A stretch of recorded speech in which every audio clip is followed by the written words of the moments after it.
great club. It's a young club and a small club. You know, I suppose the guys who had worked with these over the years as juveniles have to take all the credit for this. I'm only there as a bus conductor, really.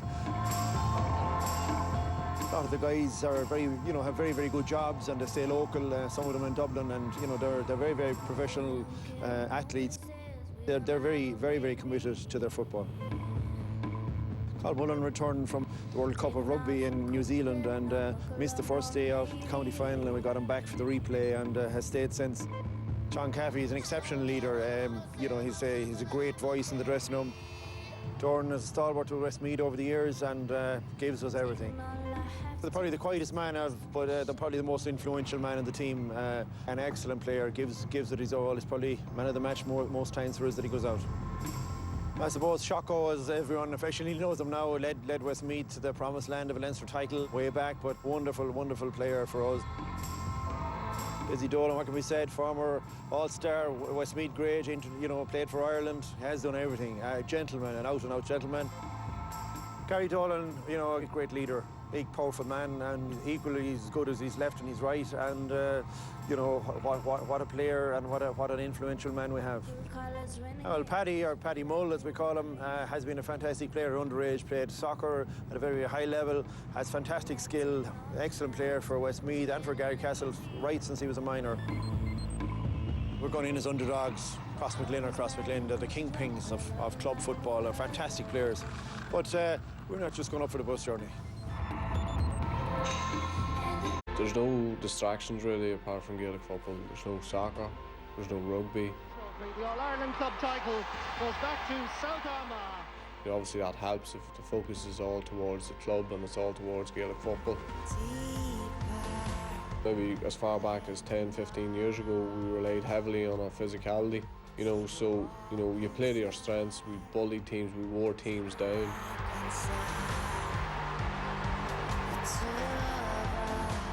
I think we're a different team now. We don't have those big physical players, but what we do have is we've a lot of pace in the team. We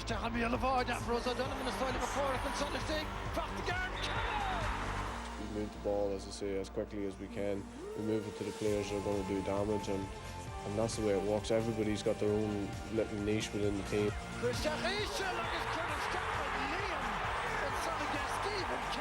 Look back at 2009, I think we went into the final, you know, cross, don't lose finals. We went in with that mentality, and you know, I think we approached it the wrong way.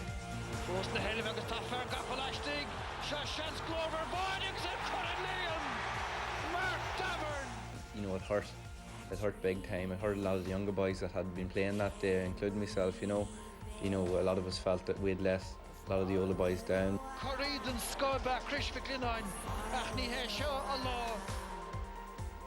Tony and Gareth came in 2 years ago, and you know, they've really transformed the team. Obviously, with a lot of the older boys leaving, we've adapted a new style of play, and you know, I think we've really played a style of football that suits every individual in the team. There's a good, open, honest relationship between the management and the players, but believe me, we know we're the players and they're the management, and I think that's the way it should be.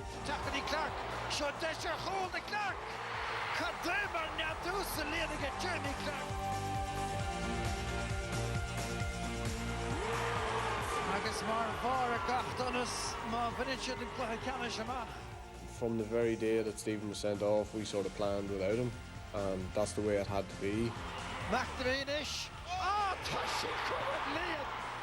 think for ourselves, you know, we want to make our own history. We're just holding on to the jersey for the next generation coming through, and you know, we're really only playing our part here in Cross, and you know, that's what it was all about. Well, for no great Jenkins needs to have. There's been a good focus on sport in the community and in the area, and all we have at the minute in sport is GAA. So big effort put in, big underage structure there, a lot of support from the community, you know. And I think in recent years, success, because once you get success, it breeds success, and I think everybody wants to end the play for the club. And this group of players have been on the go since January 2010. How have you kept them motivated for 2 years? Yeah, we tried to change it around. You know, the first year was about looking at a different system of play that suited the team of players, and the second year, this year, is about coaching that system of play and coaching the players to try and improve on it. So I think we've been trying to be versatile over that 2 years. Speaking of versatility, you're out, you're captain today. How do you think you're going to cope without him? We'll be okay. He's been missing now, or we've been expecting him to be missing now just 2 weeks or so. It's confirmed on Thursday night that he was definitely missing after the RA hearing. But I think the players have adjusted to it, and we'll move on as if he's just been an injured player. And being favourites, is that going to affect you? Are you used to it at this stage? No, it'll have no effect on us. Again, we're here to focus on our own match. We've a game to play against the opposition, and we'll see how it goes. You know, favouritism doesn't come into our changing room. Sa bhálta leithcheannis agus mar dúir Tony Kernan, Tony McEntee an son chail sé nach chóir deire nach ihe déir daon. Dearla calúint anna bhór in annach chuid slite mar chinara agus mar imróir.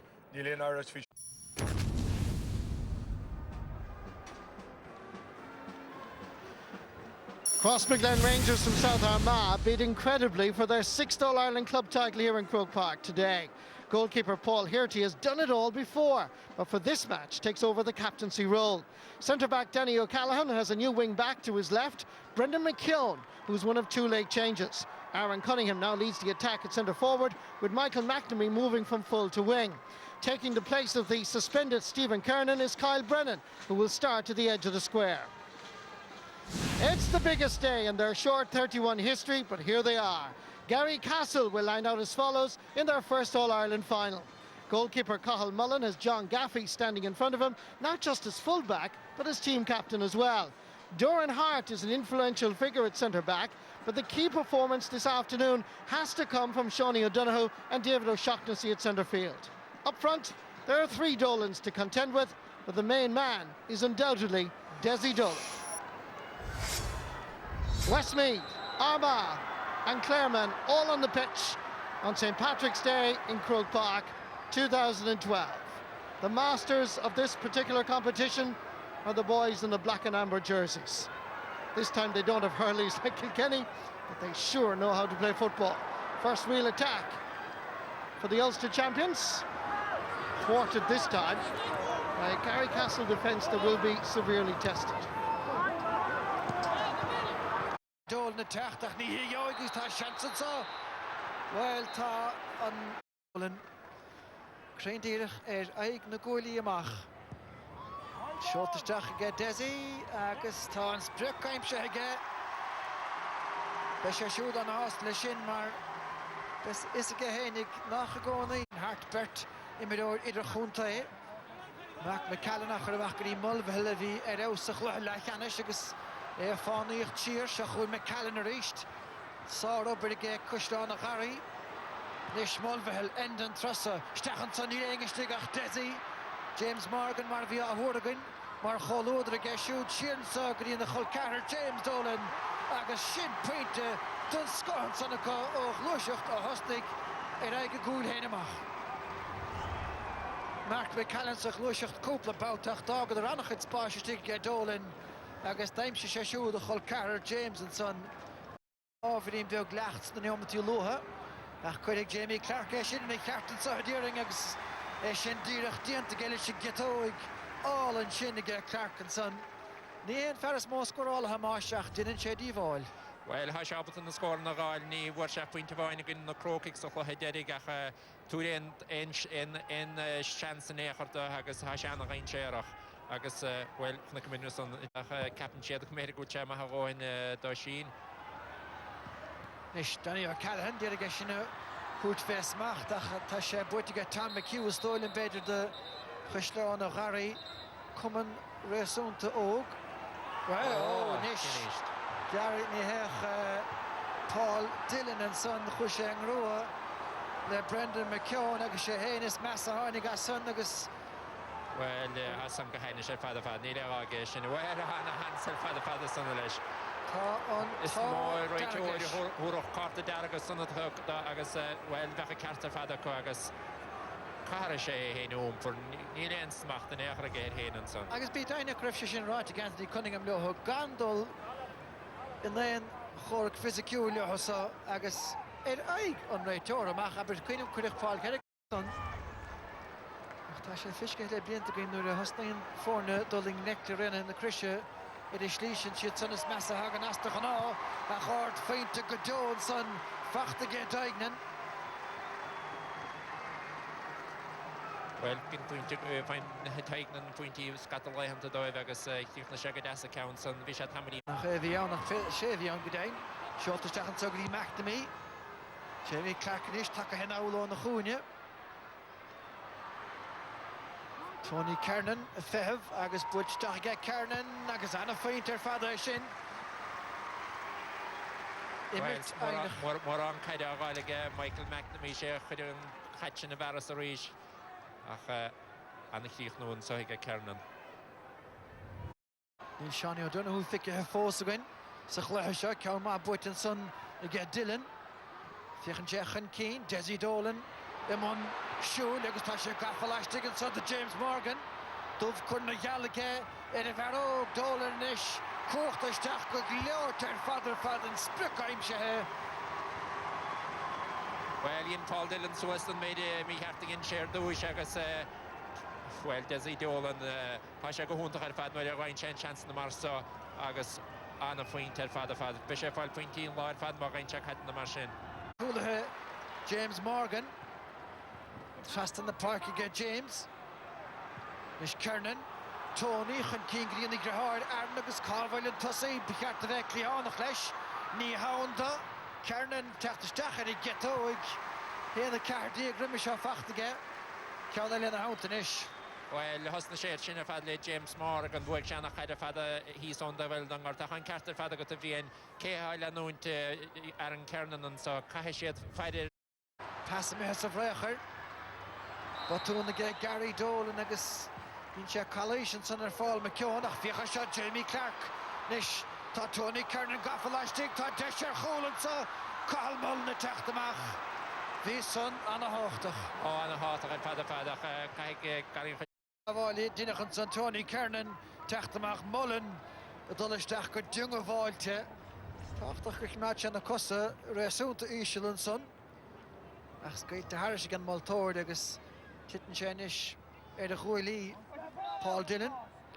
Is seo a chur haris sé trasná agus tá Dillon treis tacha géine go an gart a bhí a fuair sé lua agus Tá ciúginn sé strachamach as a báta sanach Tá lína lán tusaige Crossmaglen an ha sé a gimmert anna bhethir fada éad a spáint anna bhethir fada an gaid.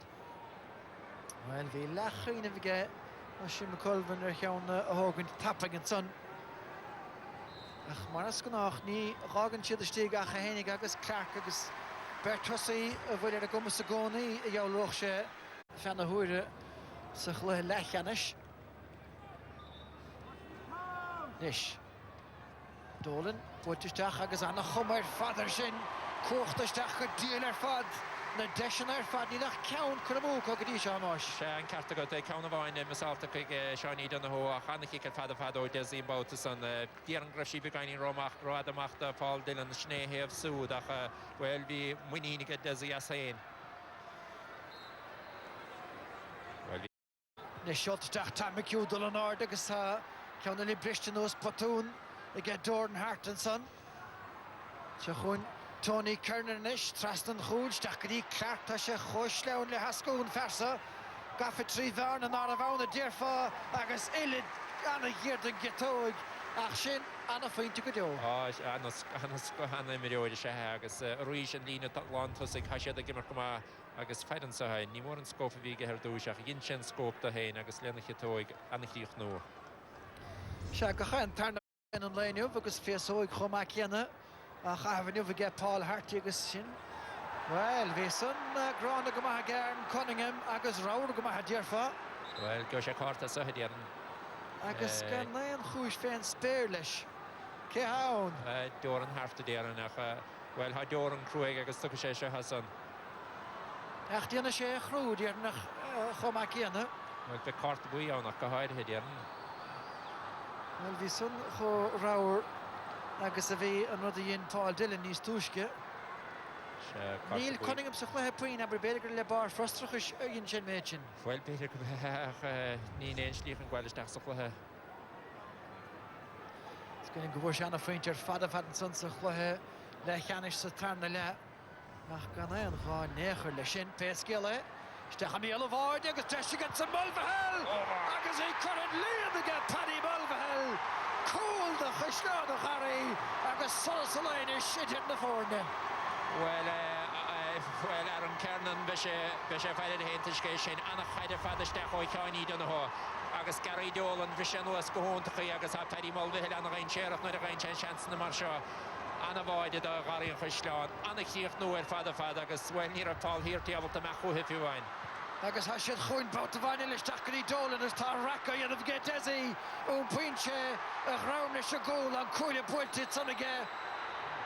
Áil na caiide David McKenna níl sé fisce puinigin, David Shackleton níl sé fisce puinigin. Ach Oisin McConville. Deisian sáige Jamie Clark ar bhaide ar náis a sé sás le puinte anna choimert agus anna chóchhuiseacht. Crossmaglen an anna bhair fad mar a haise a mechan tosaigh na cumid Oisin an so agus bhfuil thug seanna fesa fad Jamie agus an ruhigin Jamie tras na bótas an níra séf nach an fad. Agus ní léon ar chomáile hochan é sinna dhéanamh. Daignan, Stachary McHugh, bhaircar na cúilíige. Tite sí Garan Ianhaig. Sára hegamage Harty agus ferbint machige. Cunningham. Trastan Sota Shani Donoghue Gorta Marshani Lenge Korean Brewer Oisin McConville. Stechan Sot Gentamage McCallan Shinana Hosland Godot. Dierig stop Hullen Hadirman Sonach Firke Hag Afghan Keen and Mulvihill. Stechel Larsley Marvel Hart Foss Ruishacht. Even pass a barrier going Mulvihill Deshel and so. Drew David a chur siú Darren Kernan chuineadún Mertíín go maithan sanach trofaúige Kernan. Lehann ar chól ach tógadh siad peinte agus be siad sásta le James Dolan na sa méidina dhéanamh. Well, bhí anna bhrú ar dúis sé á chuig Crossmaglen áin. Ach bhfuil hanig an brú garíon chuisleáin an son agus bhfuil anna chríoch nó agus cad é mar chaidir. Is tógadh Garan Trussa dúirig Dort na húirteach níos a chongríd an gúlach mach go dtíon una dríis bhfuil sé téite bhfuil sé crín bhuachail a dtíir na cúilí anna bhartaíocht a Aidan Brown. Well, anna bhartaíocht a fad ní gcóna cinn tú ferúna de tataisteach be sé mecht an gorta is a rééis gan neomad nó bhile na thuchaige seaní dúna thuisteach ach anna chéad fadige Brown agus é thuirteisteach mar sin níl sé fis tataisteach sa chluthá tapig sin. Se Kyle Carrar a stig Kyle Brennan a mó. Remy Cartigan Multóir. Ach níta sé scóra thuirtuáhan sa hinis. Nis seoltaisteach an socha bhad le McNamee. Bhí sé go maithar feic scaithbhach ciúin le déineom nó mar sin an nuas. Tá McHugh mar choulúdra aige. Chun sé íochla ar McNamee túirt fé scór agus an Evan Carter fadige. Well, níor an penasís a bhuilige ach scaoile fé. Well, hanna scór ar fada agus snéhí díra chuatha rimis le hama rééis séad isteach is agus bhfuil hása go ghuiilean nimart fós ionta hása go gúil séad ábhta na scór na gáil. Anna chríoch nó ar fada san leanna chetóig. Well, sin is na seachcíine haige buirte ge nímo ach tá siad na chúcín buirte a nachar cúig bliana díog a cosá agus deisico an siú ceann a gnóthúniuh. Agus an rís ceann eile agus sin rud ná saoil ófá. Sé go dtí Jamie Clark cosint díon go maith a chairíonn le carcáilisteach agus stracha chun talónach níor a bhéin cheat féin spéidige gáilisteach agus tá sé ar buile leis an slíonar carach leis. Well, tá spáin sé chó daon séar go haise. Cinn sé animart ar fad agus. Cor cinúnach an sasach lethe an tarna carta baí tá sé a daobh le ceatar díog agus sé Tam Bocht McHugh a dhéanamh an siúl lua an peinte aimsethe an chiad scóir an tarna le fachta ge réanathe na Christian san inis má bhí tíal ar chuistána garí tá sé miad a hinis mar riil. Well, bheit sé spéisiúla bhfuilach nic mid cice séir an sé tamlín fad amach ach bhfuil sé an déobh an ceartan don na polaí agus bhfuil chu fad teirigh go déir chungin sé. Nis fech sé seo anna hácht gur fad tá seaachnaí am caiit sa tarna le tá na chuma ar fadar a gceansan tá Dolan is stigla sénig an nuamh ní gcónaí a bhí leitheanta glórhar an sathige ach tá a chionnhénig a dhéanamh nuamhaige. Well, sin Canada. Nis an ceatar díog a séileadh na caiide tá Dylan ar fuidir bhíl tránóna. Scinn si sin den roiig Gary Dolan dírig an fód a hasamh. Agus kicks ar buirteisteach aige agus diaitach son a bheith anna chinúnach ar fad. Nis tá Paul Kernan leis ar chárta buinsa ón giad neomad agus tá na fórne cheathar díogan taobh agus má bhíon ceannaire in afraiseach tá sé sin leis a ddíorfá. Ar a gcéad éichid. Well, stolam go bhfuil agus bhí iadach chance go bhfuil meach Paul Hearty fáil. Well, beg agagin fiachant ar an achtrasánach. Dolan, Cúcín, de faointí initiative. Desi Dolan inis a ddírig Darna a choscailteach an a chosanta son i get James Morgan, seolteach i get Dolan. Well, bhí Counson. Chuisteán a Garry, agus go daon féin gáfaint go chuisteán a Garry mar a bun agus ceannach a hénig. Nis, stachan sa go dtíon tríadóir. Jamie Clark. Gaffey tithe chun talún gaulis. Seán O'Donoghue techt ar nascadí Kernan an a féint ar fad. Ach, nadidir bhfuil cúil a tastáilt. Well, ní dólam go gácaile cúil fós ach Jamie Clark an fearra dain séarach. Ní a bhéine caiigh John Gaffey cosanta gáil ón dubh móthógan éigen. Bhí sé stig le sé an uair sin é héanas Jamie Clark. Ag feidir gháilisteach a ríise. Saile se gohfuil har sé agus anna fas siar agus, well, anna cíomh nóir. Una dí húdachan parcas ar a bhadach Tony Kernan. Is tá bertistig, tá Clark leistig. Seans ar chóil. Ní chredim ná fil son curhan líon a get Jamie Clark. Well, bhí árt hans ar fada chuig caid úntach ar fada steach. Steach a láir slíon sa. Cunningham inis begáin níos eceálaí na mar a bhí sa chiad le. Hughes na bróige. Stechan sa go dtí Tony Kernan an a féinte go dóga Kernan agus bhfuil an séirí fel an tún. Well, há sé tá snú ach well, caiimid meach siar a ríis go dtíon seansúntach sanna bhí anna cíoch nóga Tony Kernan an son. Stólam feidir an dáid an gúile choisíocht níos arga Crossmaglen an láir na hhuiide ach feidir se a ríis. Bhfuil sin pula haine sí machcha darabát John Gaffey mar sé na dalabhí chuir cahalmólan an sanna ach feidir ríis cin cahalmólan na bhúla sé sísa. Ach McCallan a stop an tarna hiireacht. Ach cin cahalmólan anna bheith. Caideile tu bhhaige Garrycastle agus óháinige cuireachtaíine don gáirtán cadé a scóp ar an gáirt agus Crossmaglen na tataisteach sa chluhanna bhór fada fad. Ní Stephen McKennish go bhí a bhaideteach a chun talónach fachtge McConville agus peinte álinn óntach ar fad. Again, McConville peinte a gáirdoch fin agus slú. Nach scór ar fada ach bhí kick séir tíltige Crossmaglen an sahar dúis duine chailís an sanna fad ach fara se mar o sin McConville snéanta hína blianta a dhiiscint an sanna gain.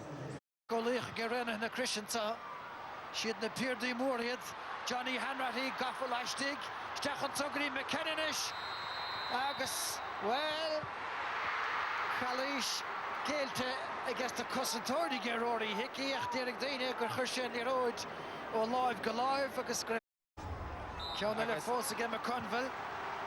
Ádimmart ar fada í anna bhaige. Agus na Kernans gan náut scuite chuige go háir ar bhaile leis ní a háir Stephen ach McConville inis brú buint leis seo ní héana leis a bhar sa brúchaine Ger chóharach chúcin a sa chéine is go buchnaí orbacha. Well, sné fear go chun kickin na sé ógain. Dizín sa. Well, réig an chúil amach ach sé an brú an chúnstaice smó inis an sa. Gíorgóige Christián Garry le seo tá sé fiochan tithe ní cáilda bheith bortha tá sé chuir dir na cúlaigh.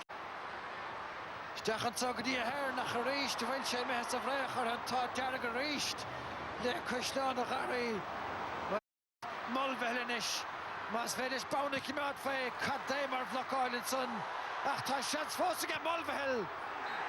Tá peinte fachtaige anna obair nadidir be finnegan i chiad bhlocáil ach fuair sé an tarna deis. Well, hána bristíocha meachtóibh thugach ar an meachta gartóibh láir na hhuiide agus feidir na rainte chaidir ar náis a ríis ní thugann sé femáid i gin sin rud ceart agus a túr fém buinte.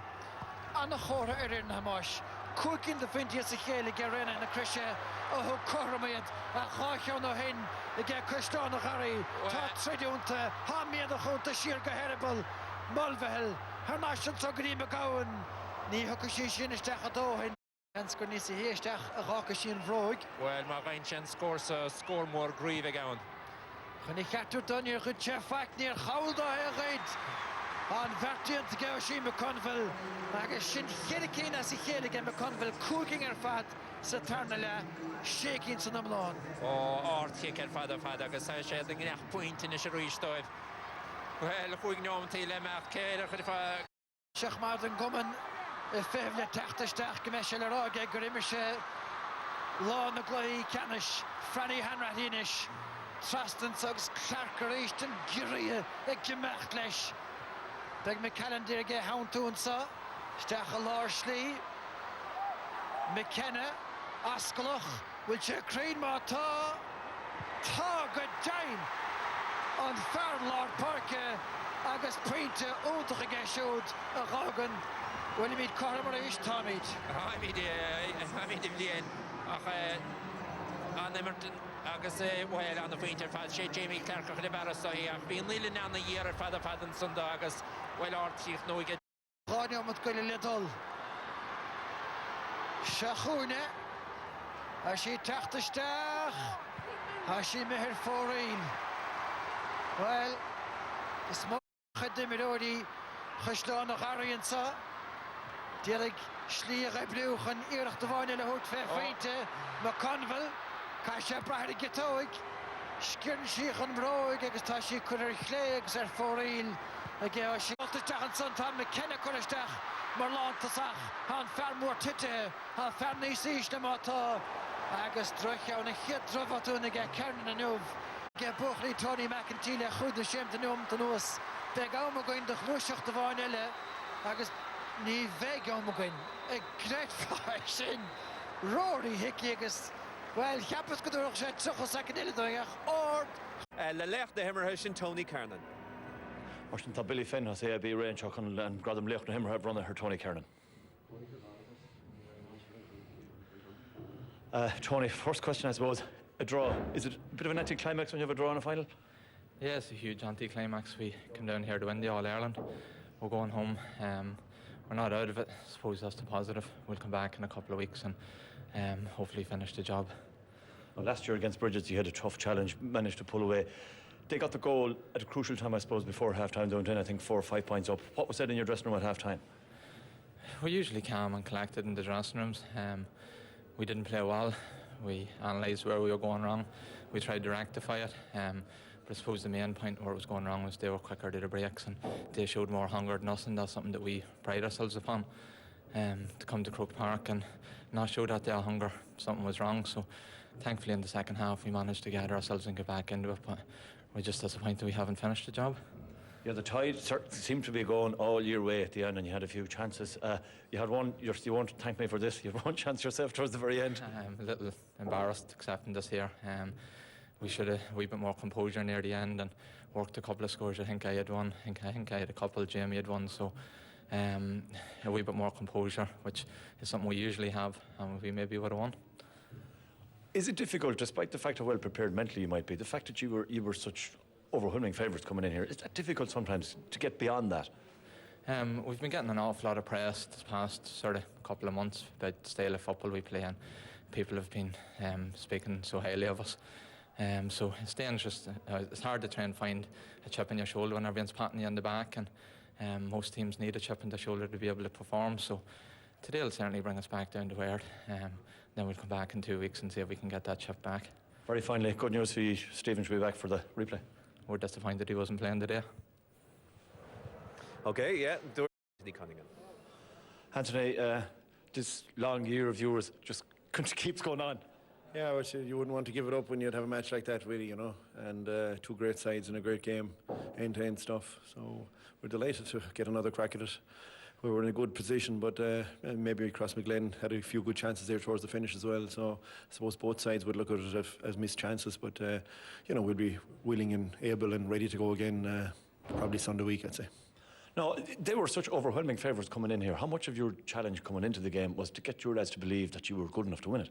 Well, we've had a very, very good run, really. I mean, we've had 3 great years on the road, so that wasn't a big motivation. And, you know, Crossmaglen deserve to be red-hot favourites. You know, they're kingpins of club football and showed all their experience there in the second half. But I think, you know, we'll learn immensely from this match and, as I said, be ready for the next day. No, you had a tremendous first half, but towards the end went in, I think, 4 or 5 points up at half time. What were your words to them at half time? What position did you think you were in at that time?